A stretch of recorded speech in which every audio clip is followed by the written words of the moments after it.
into it, so he had like a couple of bikes. So yeah, I mean, I'm not that good. I like it a little bit, but my brother is a fan of cycling, so I know a little bit of that because of him. Yeah, but it's cool. I want to get a bike here also.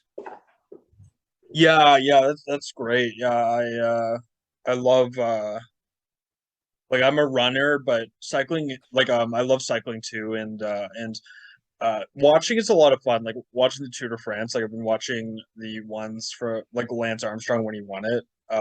Then they stripped him of the wins, but I've been watching those, and it's entertaining. It's very fun to watch. Yeah, and yeah, it's a fun sport to watch. Yeah. So I think that so we'll go through the course outline right now. I think that the Blackboard being down, people can't get the link, which is unfortunate. But yeah, if you have any classmates that you know that I'll check I'll check my email and see if anyone's reached out. But yeah, like next class will probably be a lot more attended. Yeah, I think so. Yeah. So so yeah, microeconomics. This is our course, and we'll have so unit test number one be 15%. The discussion will be 5%. We'll have online quizzes. They'll be through Connect. So the Connect will be required for the course. Then it's also good for practice questions, etc., for practicing for the exam. And then the midterm will be 20%. Unit test number two will be 15%. Then 5 online labs, final examination, and then the labs and smart book assignments will be per week. The test one will be week 4. So discussion board will be week 5, and then midterm will be week 7. Test 2 will be week 10. So week 14 will be the final exam. So nice to meet you, Alejandro. I'm Michael. I'll be your professor for this section. Uh, I talked to Christopher. He worked in insurance previously and is from South America, and yeah, it was great to talk to Christopher. What about you, Alejandro? What's your background? I was in the accounting and finance, and I'm from Ecuador.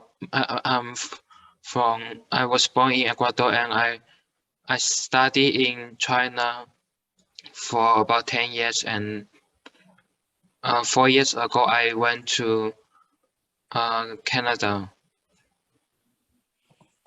Oh, great, excellent. Thank you, Alejandro. That's great. Thanks, Alejandro. It's good to hear from you. What about Jing? Is it Jing? Yeah. What about Jing? You want to go ahead? Hello, Professor. Hi. Yes, I'm from China and I major in accounting. And I come here because my daughter study here in the secondary school. And so I apply for some study visa and make my majors course about accounting. Well, excellent, great. Thanks, Jing. That's excellent. And then Rawan Preet, you want to go ahead too? Hi, Professor. My name is Ravanpreet Kaur, and I'm from India. I have done my senior secondary education from India, and then I applied for the Canada study visa, and now I'm here. And I also like accounting so much, and I also want to continue my uh, future in the business field. Thank you. Thanks, Rawan Preet. That's excellent. Thanks everybody for showing talking about yourself. It's great. It's great to hear. who's in the class is great. And then there's another student that came in. Ron, hi Rana. Do you want to tell us a bit about yourself?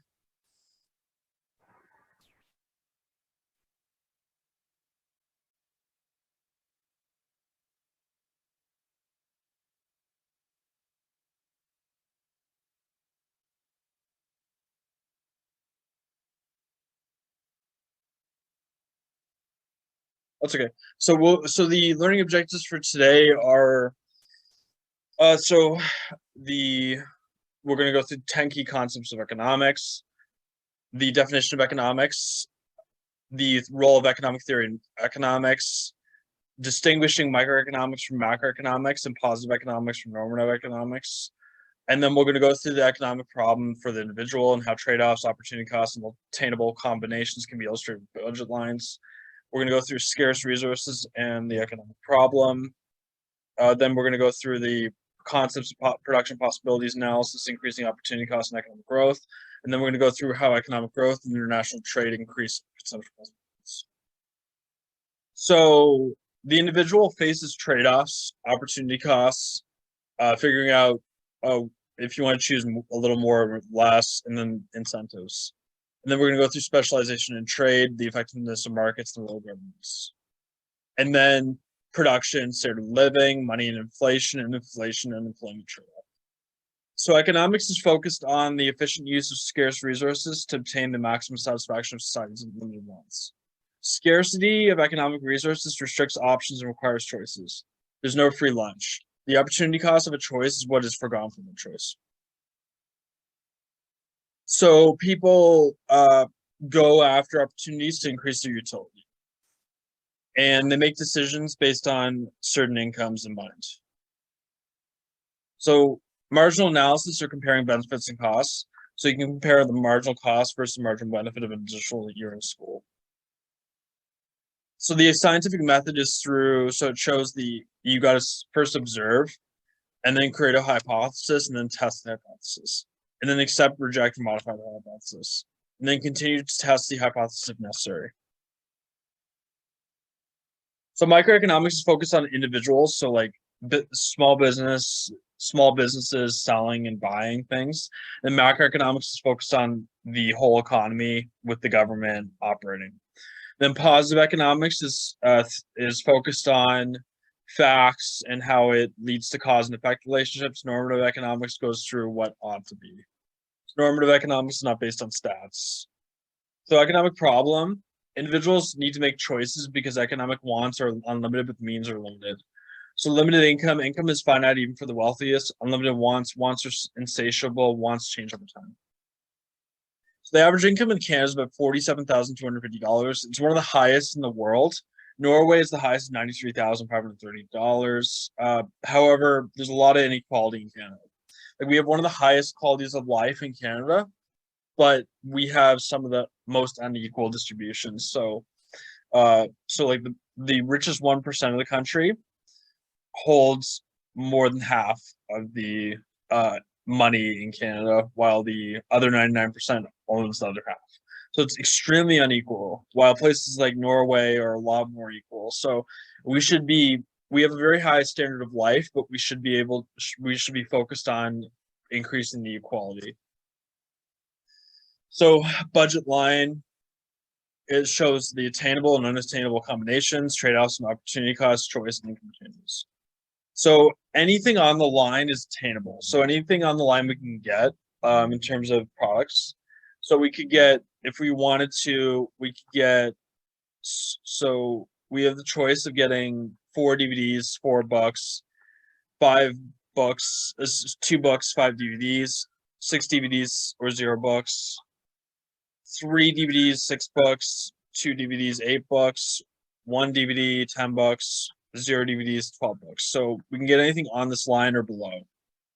However, we can't get anything above because we don't have the money / resources to do that. So scarce resources are land, labor, human capital, capital investment, entrepreneurial ability. Entrepreneurs' economic functions, takes initiative, makes business decisions, innovates, bears risks. So production possibilities model illustrates production choices, assumptions, full employment, fixed resources, fixed technology, two goods, consumer goods, and capital goods. So anything on this line is attainable. Anything under the line is attainable as well, but anything outside the line is not attainable. So we want to be in the middle here at where the lines intersect, because that's where it's most efficient. That's where marginal benefit equals marginal cost most efficient. So unemployment, the economy may not be operating at full employment. Points inside the production possibilities curve move towards full employment yields a greater output. So anything below the line is unemployment, because we're not using all the resources at the best effect. So we could be using, like, being on the line is when we use every resource at our disposal. If we are under the line, we're not using all our resources. So Chris, nice to meet you. I've been going around the class and asking what a little bit about yourselves, and Chris, it's your, like, if you want to go ahead and talk about your background, etc.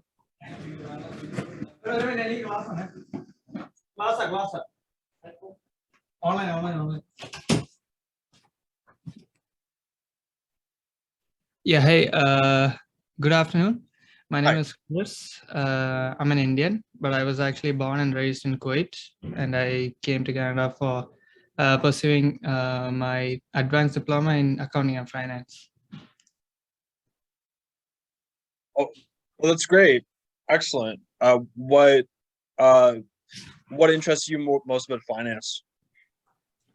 I don't know. Actually, I took it based on accounting, and then I thought, like, to broaden the field, I thought of taking it along with finance as well, so that if I change my plans later on, I could just move into finance. Okay, yeah, that's great. Thanks, Chris. Excellent. Yep.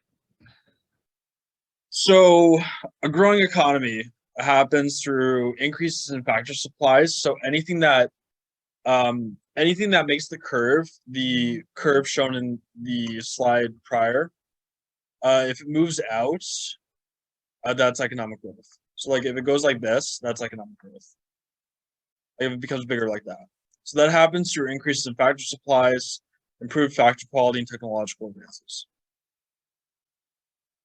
So yeah, here, this is what would happen. Like, if any of those things happen, like technology became better, we'd have more factor supplies, it would move out like that. So international specialization is production of items with lowest opportunity cost and trade. So there's a few things that will lead to our economic reasoning to be problematic, including biases, loaded terminology, fallacy of composition, post hoc fallacy, and correlation and causation. So sometimes people, let's say one thing goes up and another goes up. They are correlated, but one doesn't necessarily cause the other. So, like, for example, if burgers went up in price and books went up in price, that doesn't mean burger prices cause price increases cause book price increases. So that's very important to know.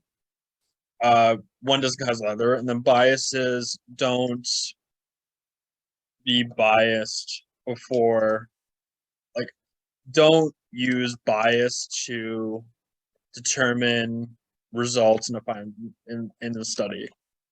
Use only the data to find results. So, like, don't use your biases to come up with your results, basically.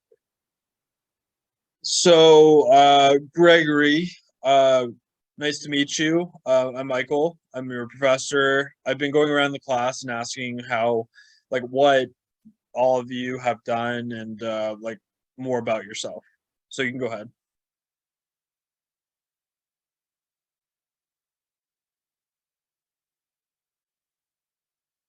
Hi.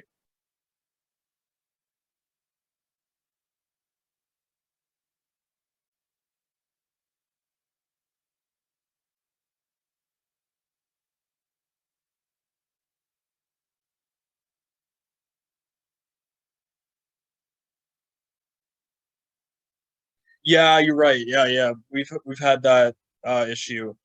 I couldn't mass email the class because of the Blackboard issue. Yeah. Unfortunately. I used the class list on Blackboard to email everybody in the class. Unfortunately, I wasn't able to this time, and that was. I wish I could. Yeah. Professor, do we need any book for the course? Yes, you need Connect. So Connect is the platform that we use. So McGraw Hill Connect. That's what you need for it. So yeah, like there is a presentation on Blackboard to go through how to buy Connect and how to install it. We will go through it next class. We just because Blackboard's down, I wasn't able to. Wait, I might actually be able to. Oh, I know where it is. Yeah, I'll bring it up here.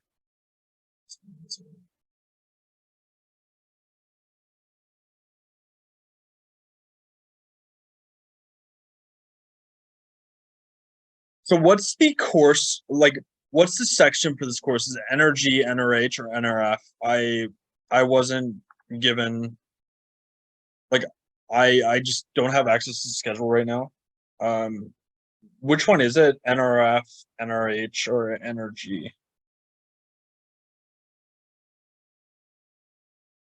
Does anyone know?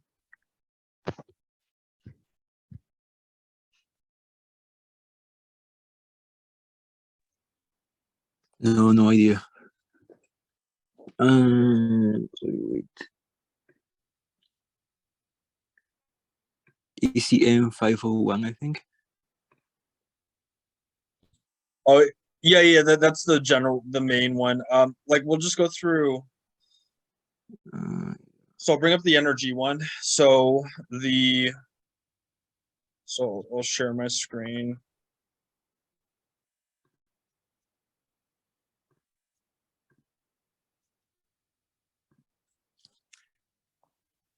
So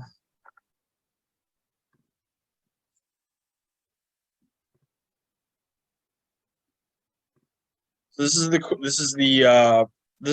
textbook, and the course URL will be different for this class. It'll be the section, so it'll be this, but the section I'm not sure if it's NRG, NRH, or NRF. Just make sure. Yeah, it's sorry.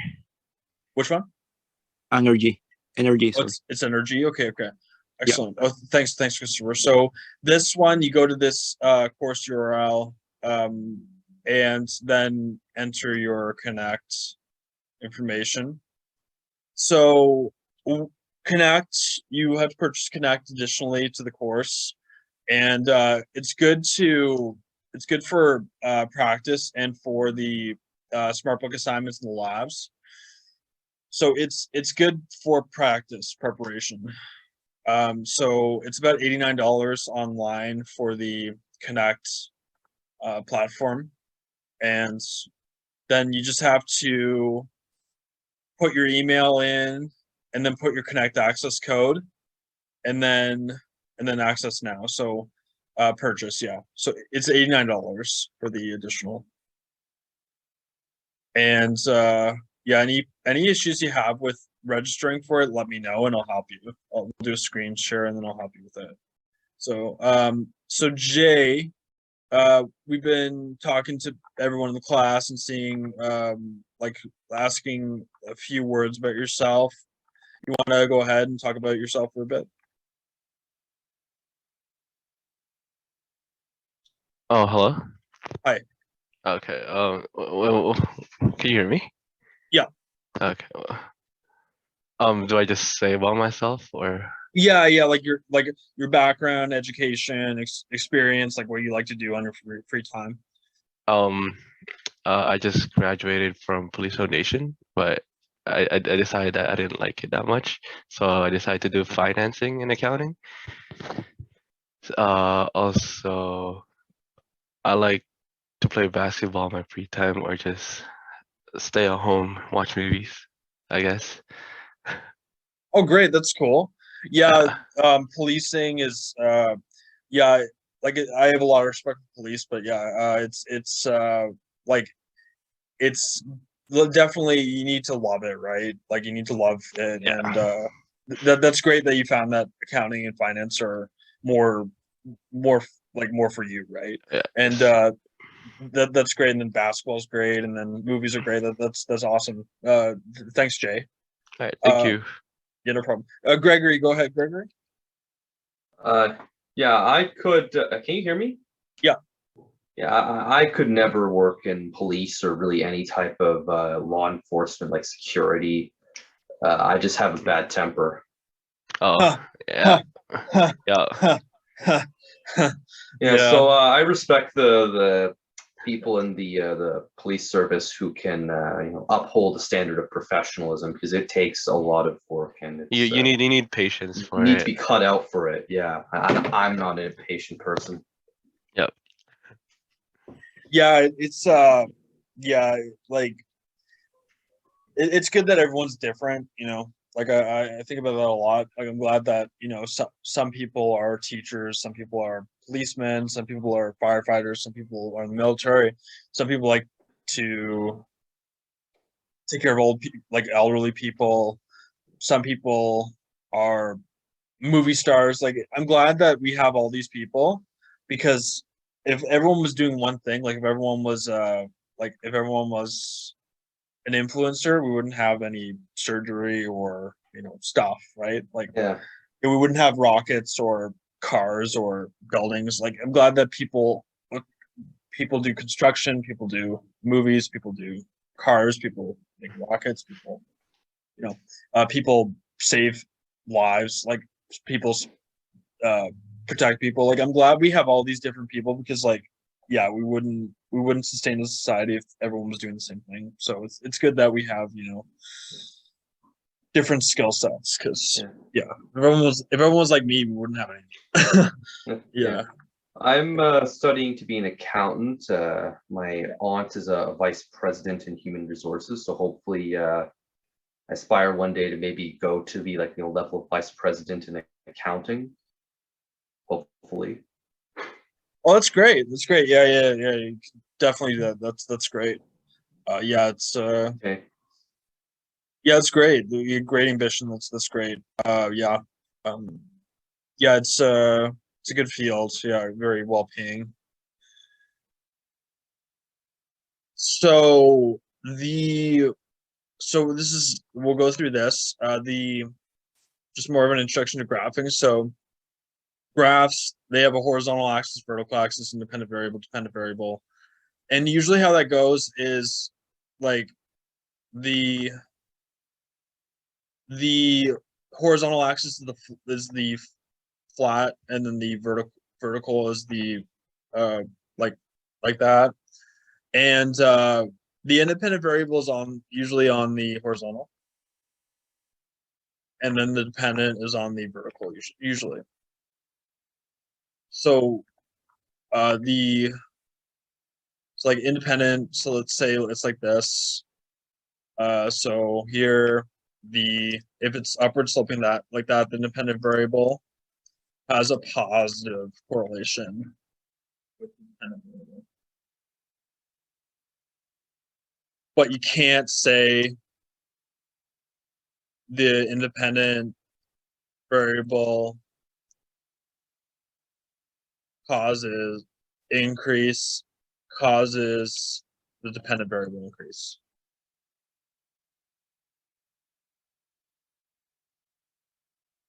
Because because causation is very hard to prove. So you need to do a lot of research to prove causation. So yeah, that's a very important thing if you're going into stats. So don't say cause unless you've done a lot of work.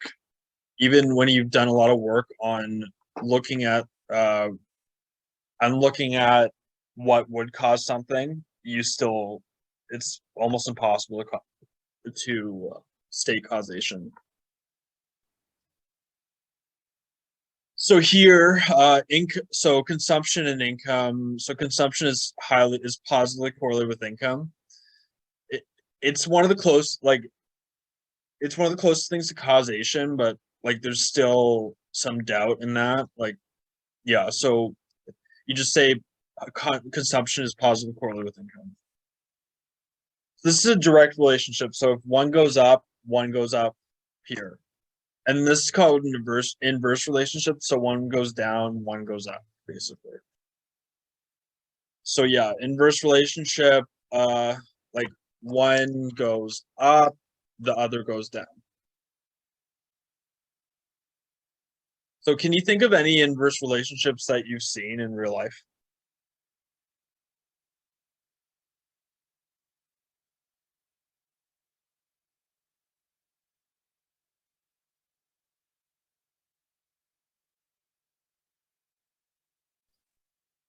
If public transit increases frequency, then that decreases congestion.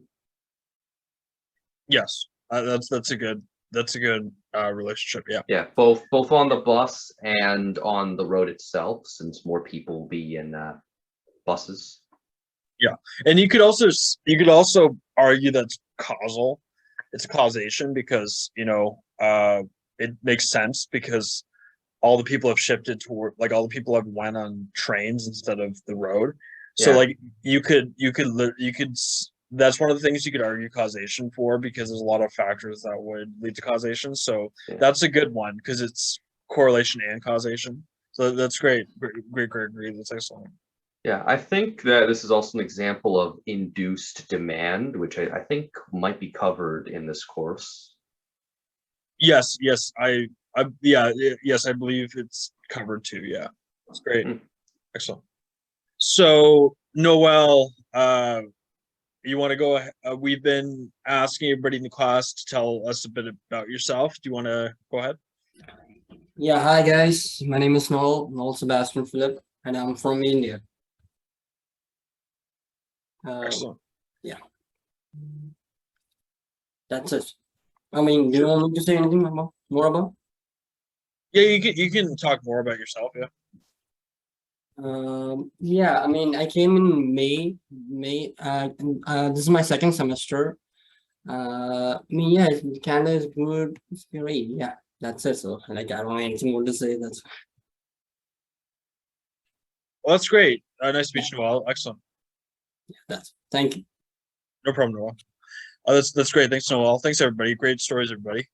Then, so slope of a line. So slope shows like, it shows like if it shows the change in the vertical for every one change in horizontal. So like if let's say money is on the horizontal, then investment is on the vertical. The slope is the amount of money changes per one. Wait, sorry. The slope is the change in investment per 1 unit change in money. So that's how slope is calculated. So here, the slope in this case is for every 1 change in income, there's a 0.5 change in consumption. So in this, yeah, so like for every 1 change in income is 0.5 change in consumption. Yeah, so that's what the slope is explained as here.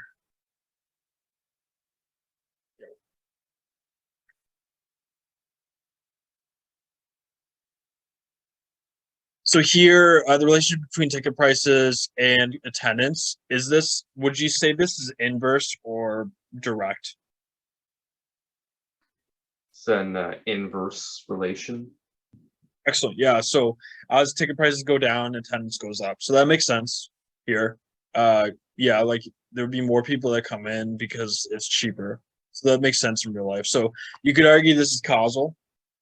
Like you'd have to analyze all the other factors, like the quality of the event, the like the amount of fans that there are of the team, or let's say musician. So like you got to think about all those other factors before you say this is causal. So think about if those factors come into play. So here,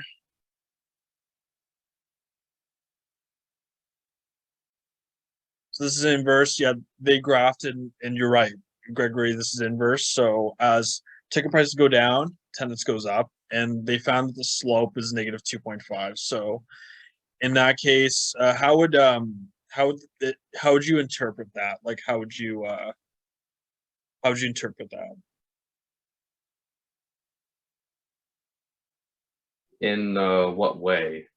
So like for every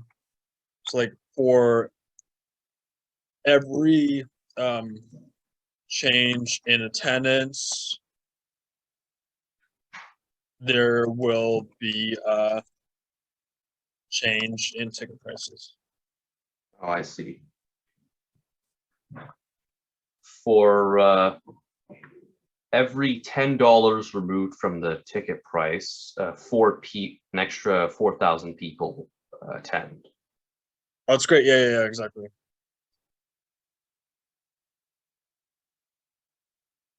That's excellent. Yeah.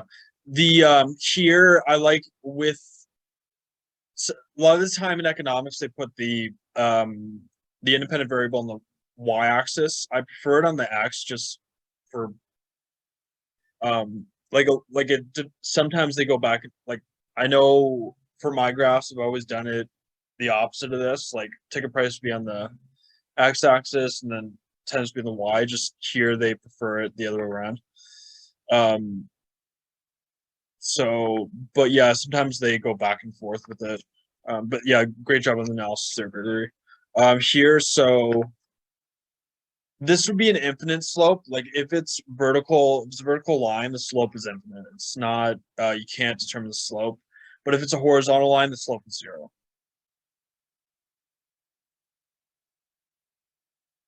So y equals a plus bx. So y is the dependent variable, a is the vertical intercept, b is the slope of the line, and x is the independent variable. On this slide deck, so we're going to go through what laissez-faire, command system, and market system are, and the characteristics of the market system, how the market system answers what to produce, how to produce, who obtains the output, how to adjust to change, and how to promote progress, the invisible hand, and why market economies usually do a better job than command economies, circular flow model, and the market system risk. So economic systems are based on institutions, and the differences exist through certain systems using more decentralization and others using centralization. So laissez-faire is the ideal economy for some people. So like there's the government just focuses on protecting private property and providing a legal environment for contract enforcement. So this is good for a lot of economies. Like certain economies work this way and it works well, but it's not a solution for every economy, but it does work in a lot of cases though. Command system is government ownership of resources. Decisions are made by a central planning board. North Korea, Cuba, Myanmar focus on a command system. It's it seems the problem with this system, it sounds like it would work, but the problem is corruption occurs and there's a lot of embezzlement of funds from the government by employees of the government. So like presidents of the government start to take money from the taxpayer accounts, which is an issue. Like they start to really become corrupt. So that's a big problem with this system. But can anyone think of an example where this has worked, where there's been no corruption? If you can think of an example, just feel free. Go ahead. Go ahead, Gregory. Well, for one, it's not no corruption, but there is less corruption. I'd say countries like Sweden, Denmark, Norway. Yeah, agreed. Switzerland. Yeah. Germany. Finland. Yeah, good point, because it does work in Denmark and like Finland. Like it does work in those countries. They figured it out. Yeah, that's very true. They figured it out in those countries for sure. Yeah, but they do have their own problems. Yes, agreed. They do, but they seem to have done a better job with it than places like China, North Korea, Cuba, Myanmar. Like, yeah, they seem to have done a better job. Yeah. Canada can also be counted as one of those countries to a certain extent, but not like fully. Yeah. Yeah, exactly. Like I think with the reason why I'm a political independent is because there's a lot of good from the laissez-faire system. There's a lot of good from the command system. There's a lot of good from the market system. Like if you take a lot of that's why being a hardliner for any of them is not a good idea. It's good to kind of pick and choose the good things from each. And I think that's where more politicians should be at. They should be like, yeah, what's good about the command system? What's good with the market system? What's good with the laissez-faire system? Just the problem is there's a lot of hardliners that are in the system, like on all sides, that just think their system's the greatest, and they kind of ignore the good parts of the other system. So it's good to pick and choose, because like you said, Norway and Denmark, they do work, right? Yeah. I think a lot of it has to do with Canada being a very large country, because you look like Sweden or Denmark, they're a lot more dense than Canada, even if they have less overall population. Canada their population is spread apart, and there's also a lot of vast nothing and very small settlements like that you can only get to via plane or some other means, whereas Sweden, it's a lot more compact, and they also have their rail system is also better, so you can get to basically any settlement via train or bus. Yeah, agreed. Yeah, I think the like I like how you brought that up. Like I think the problem that comes in is when countries become bigger, because in Canada we have Alberta, which is super right wing conservative, and then we have places like Ontario and Quebec that are a lot more middle of the road, right? So we have a lot of polarization, which kind of comes in with being a big country, while somewhere like Denmark, it's small, and we're not going to have those regional divisions in Denmark, right? So that helps in terms of that. But here we couldn't have a Denmark system because we just have too many divisions, right? So the US too. The US is very divisive. Like Texas and Florida are very different than California and New York, and there's a lot of divisions. So that's a good point. Yeah, good job on those points. Yeah, in the US, it kind of depends on where you are. Yeah. I'm not sure what the healthcare system is like in New York State, but it's not like here. Yeah, here it's. I hope it continues to be, public here. I hope. The inconvenient truth is that the system inevitably does need more funding. Now, obviously, the people need to make sure that that money is spent properly, but privatizing it, even if it's a good idea in theory, in practice, it's always intentionally mismanaged so that the people who benefit can get a foothold, and basically screw over people for a profit. And it's much harder to rid a private system of corruption than a public system, because the public system is regular elections and they have to listen to the public to at least some extent. But private companies, they only have to listen to their shareholders. Yeah, agreed. Yeah, it's all the problem with the private system. We'll go through it in economics. The problem is they only care about profit, right? Like with the reason why we have public transit is because if it was provided by a private company, they would be just jacking up the price to prices that most people couldn't afford, and it would be underused. The reason why it's run by the government is because they keep the prices low. They take a loss, but it's affordable for people. So public transit would never work like privately. Like Uber does work, Uber and all the other ride sharing apps, but if they were running private trains, it would be just too expensive. Yeah.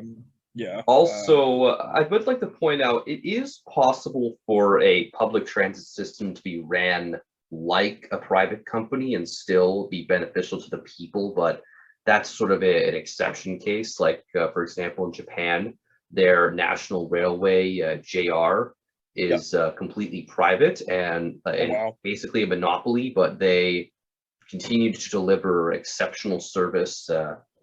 I'm sure some of you have heard that in Japan, if a train is more than a few minutes late, they give out official late slips. So basically you can show that to your boss or to your teacher so that you're late because of the train. Oh, wow, that's good. Yeah. Yeah. It's similar in Hong Kong, where their metro system it's mostly government owned, but I think 20% of it's state owned. And they run it more as a for-profit thing, but they do it in other ways. Like they make profit off of businesses that operate in buildings owned by the transit agency. So they might own a mall that's connected to the station. And it's also the way Hong Kong is built. It's a very compact place, so people need to use the train. Yeah. That's great. Yeah. But if like the government tried to privatize the TTC, it would be a disaster. Yeah. And even what privatization they've done, because what they did when they built the new subway lines or light rail lines, is that they contracted a private consortium to build this. That contract, they provided the funding to the private company, and they kind of messed a lot of things up.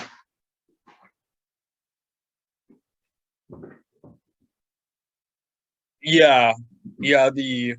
Yeah, that does happen.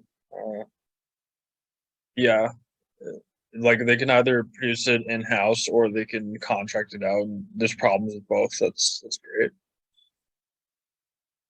So the market system. So there is a lot of decentralized decision making with some government control.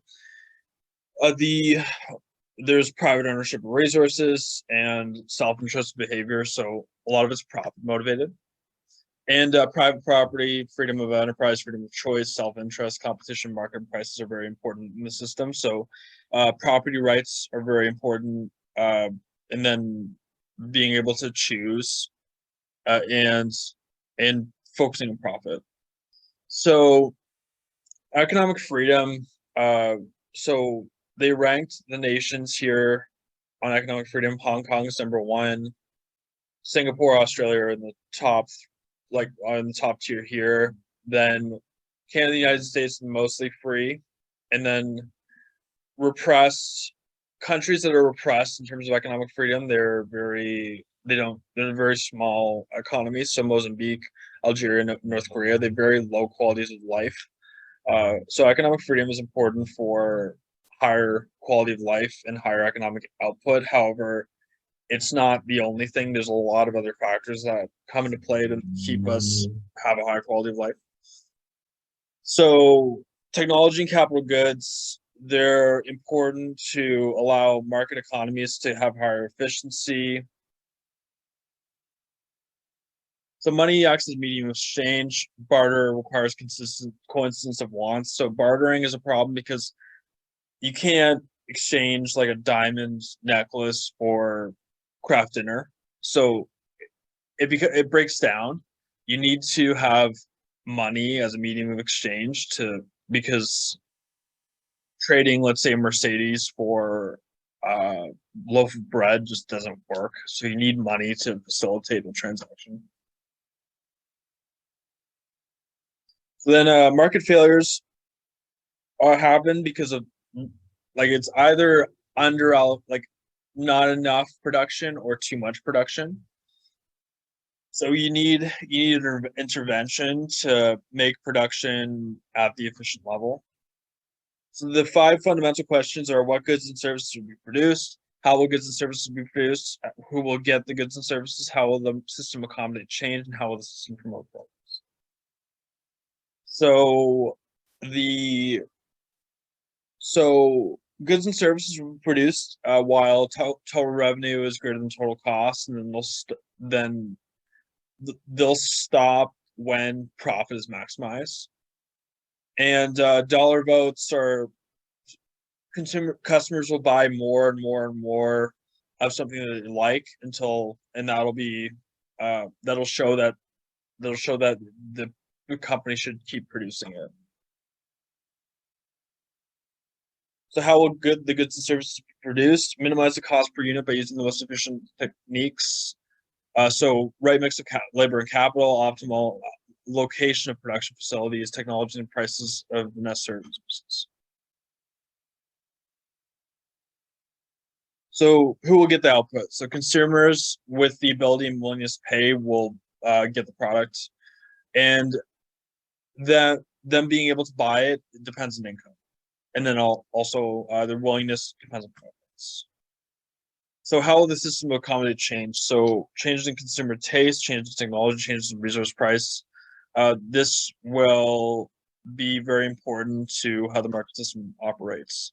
And how will the system promote progress? So there needs to be technological advancements. So that'll improve product quality, improve product process. So wealth of nations went through so prices communicate information about scarcity and value. Competition forces producers and resource suppliers to respond. So firms need to focus on efficiency. So the 3 special merits of the market system are efficiency. They have to be efficient in terms of resources, techniques, production, and developing new efficient techniques. And then they need to have incentives for producing. So there should be incentives to improve skills, hard work, and innovate. And then there needs to be freedom. So command system was a failure in Soviet Union, Eastern Europe, and China. There's not enough incentives. Like you need incentives for people to be motivated. And then so households, how they contribute to the economy is they buy goods and services provided by businesses, and then they sell resources in the factor market. So that has to go back and forth. Like they have to be buying goods from the market. They have to be buying goods and services from the market, and then they have to be selling goods and services to the market. So they need to do that because they need to sell goods and services to the market to get money to buy goods and services from the market. So it just goes back and forth. So businesses, there's sole proprietorships, they're unincorporated. Your income is generated and then taxed at your personal income tax rate. Partnership is when you work with somebody else and you operate the business and share the profits and losses. Corporation is when it's separate from yourself And like if it goes bankrupt, you don't go bankrupt. But with sole proprietorship, if the company goes bankrupt, you go bankrupt. So corporation is good because you can, like, if it goes bankrupt, you're not gonna have any issue.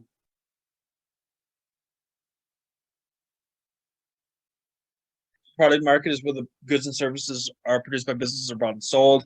Households use the income they receive to buy goods and services. The money spent on goods and services flows to businesses' revenue. So factor market is where households sell resources to businesses. Households sell resources to generate income. Businesses buy resources to produce goods and services. So this is the diagram. So like you buy products and services, you sell products and services, and then businesses buy products, buy factory production and then sell products. So like it goes around and around and around forward. So profit system, so entrepreneurs gain profits if they choose wisely, but suffer loss if they choose properly. There's poor risk management in command economies because there's no incentive structure. The companies are owned by the government, so the owners of the company don't face loss if the company goes bankrupt. So that's the problem because the government owns companies in the command economy, and if the companies go bankrupt, the people running those companies don't care because the government owns them. So that's a big problem with command economies. So only a firm's owners are subject to business risk and losing money. So firms' employees and suppliers receive their contracted wages and payments whether the firm is earning a profit or generating a loss. But however, with that, the owners get almost all the gains if the company does well, because almost all money flows to the owners and very little flows to the employees and suppliers. So